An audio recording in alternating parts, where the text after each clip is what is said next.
Hey folks, this is Steel Table Talk and I'm Kavya. This is the fifth video in the ICSE Drama series covering the last part of Act 1, Scene 1 of The Merchant of Venice by William Shakespeare. This video contains everything from the broadest concepts to the minutest details that you require to write the perfect answers. So keep watching and stay tuned for more. So I had originally planned for this video to be up yesterday. But I was right in the middle of recording when I received a news flash that my school life has ended.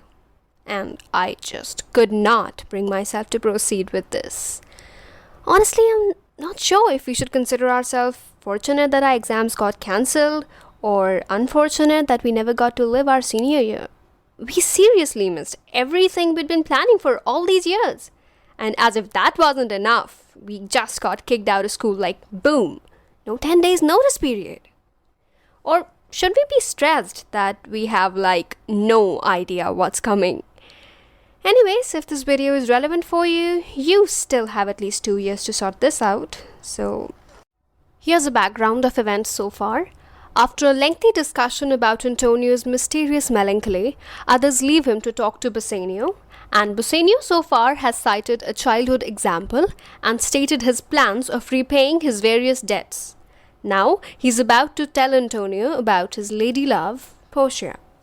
This segment in a way lays down the foundation of the central theme of the play, the bond story, involving the borrowing of 3,000 ducats and the treacherous bargain between the merchant Antonio and the Jewish moneylender Shylock. And with that, let's begin. So Bassanio says, "In Belmont is a lady richly left, and she is fair, and fairer than that word of wondrous virtues.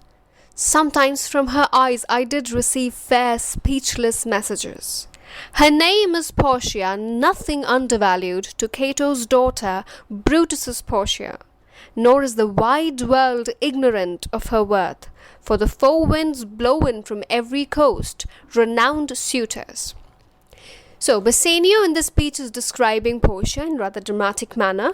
So the speech contains a lengthy description of Portia, Bassanio's lady love. He says that there lives in Belmont a lady, richly left means with a large inheritance, in possession of great wealth that has been inherited from her ancestors, and she is fair. Now here there is a double play of the word fair. Two meanings are implied. One, fair means beautiful, and second, fair means fair, just, virtuous here. So she is described as fair.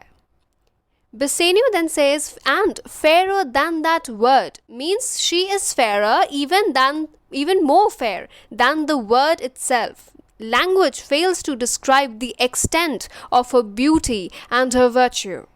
Sometimes from her eyes I did receive fair speechless messages. Sometimes from the eyes. Now this is like the love language that Bassanio is referring to. He goes on to tell Antonio of the times when he has received silent or unspoken messages through the eyes of Portia. Her name is Portia. Big reveal. Nothing undervalued to Cato's daughter, Brutus's Portia. He then compares her to her legendary namesake, Cato's daughter, Brutus's wife, Portia, from the play Julius Caesar. Now you all know who's Cato? Brutus. Julius Caesar, the conspiracy that was led against Julius Caesar, Brutus was like the Roman general who was the leader of this conspiracy and also the closest friend to Julius Caesar. And it is said that Brutus's blow to Caesar was the blow that finally killed him. So his wife is Portia. Saying that she is in no way less valuable, less worthy than her namesake. Nor is the wide world ignorant of her worth. It is not only Bassanio who is aware of this great value, this great worth of Portia, but the entire world is well aware of it. Why? Because the four winds blow in from every coast, renowned suitors, renowned, famous, rich suitors, wooers come to ask for her hand in marriage from all the four directions of the world. Now next he says, and her sunny locks hang on her temples like a golden fleece. Portia has bright golden curls, broad blonde hair that hang on her forehead like the legendary or mythical golden fleece. Now this is a reference to the ancient Greek legend of Jason and his crew members, the Argonauts, right?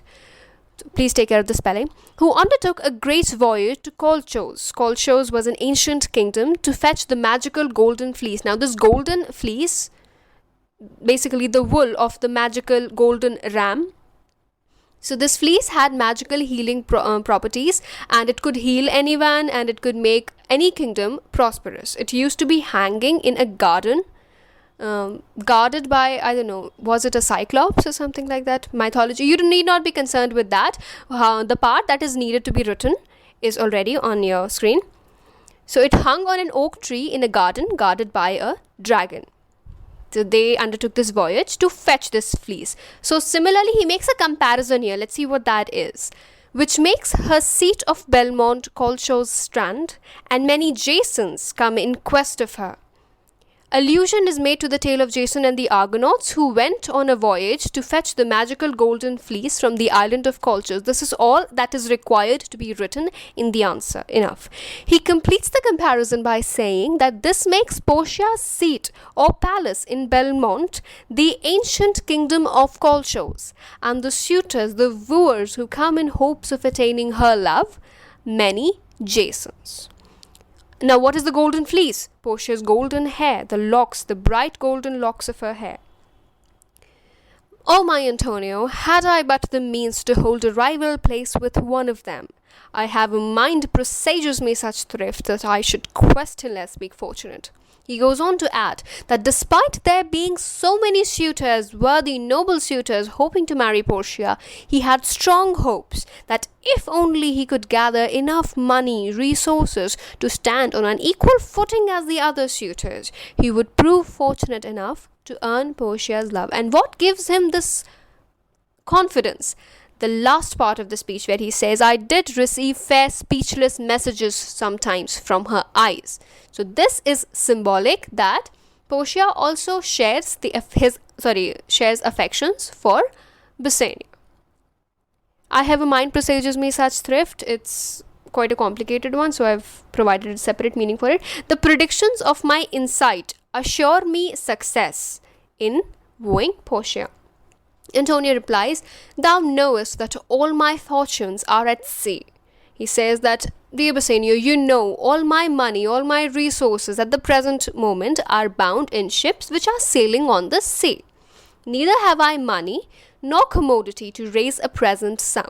Therefore, I do not have money or even the goods to gather the sum of money that is required by you to journey to Belmont for Portia's sake. Therefore, go forth, try what my credit can in Venice do. Therefore, he asks Bassanio to head to the city of Venice and see how much money he can borrow on the name of Bassanio, that shall be racked even to the uttermost to furnish thee to Belmont, to fair Portia. He is ready to stretch his good name, his goodwill to the maximum in order to raise the money required by Bassanio to journey to Belmont to woo Portia. Go, presently inquire, and so will I, where money is, and I no question make to have it of my trust, or for my sake. He again asks Bassanio, go forth and ask for the money, ask different people who can raise this money, help you. And so will I, as to how the required sum of money could be gathered. Now, two ways he suggests, using my name as guarantee, or even ask the moneylender that do it as a favor to me. Whatever the condition, you are free to use my name in order to collect the money you require. And this brings us to the end of the first scene of the play. Now, here's a list of questions, the most important ones only, because there's no limit to the extract-based questions that can ask even minute things, but these will require deeper study. Also, I've compiled the answers to these questions in a document that's linked in the description box below, so you can check it out if you want. Next scene starts in the next video, coming up tomorrow, so stay tuned. Drop a like, Hit subscribe, turn on notifications to stay informed of new videos. Stay strong, stay safe, keep faith. See ya.